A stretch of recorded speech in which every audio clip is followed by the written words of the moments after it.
hooyo hoo qalinkan qaado wax ku soo sawir intaan walaalaha wax u dhigay.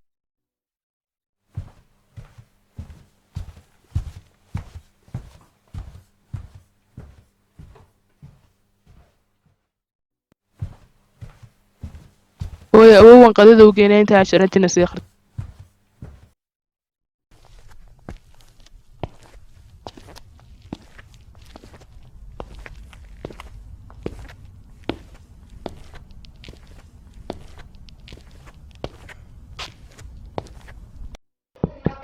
soo socda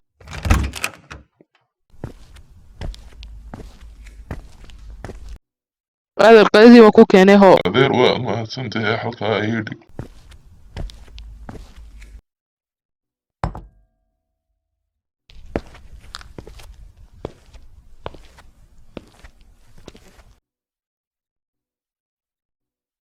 sawirtay oo gurigan qurux badan la sawirtay hooyo gurigani waa gurigii aan ku noolaan doono.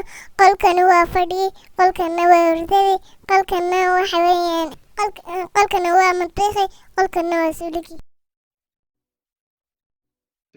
hooyo qolkan gaarka ayaa seexanay hooyo waa qolka aad adiga aaba seexan doonto. innaa lilaahi wa innaa ilayhi raajicuun.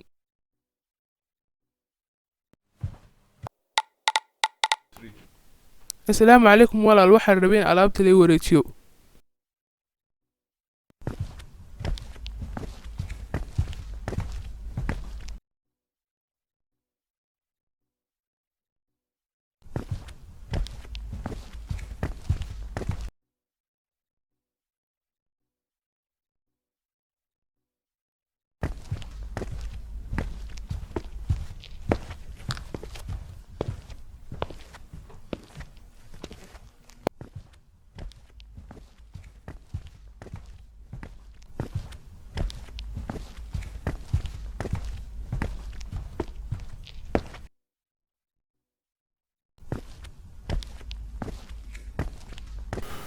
السلام عليكم ورحمة الله وبركاته. maanta waa maxay isbeddelkan degdega ee ku dhacay guriga? qolkii ugu quruxda badnaa ee dadka lagu soo dhaweynayay ayaad soo dejisay aabbahay. qolkii yaraa ee dibadda ku ooli jirayna dadka martideed geysay. aad baan u farxay wallahi. markii hore waalid caasi baan ahaa, laakiin iminka ilaahay ayaa i soo hadeeyey. qolkana waa qolkan ku noolaan doono markaan gowne carruurteena carruur dhalaan. haddii aan waalid caasigaa kusii wadi lahayn, qolkii yaraa dibadda ku yaalay ayaan ku qaadan lahay nolosheena inta harsan.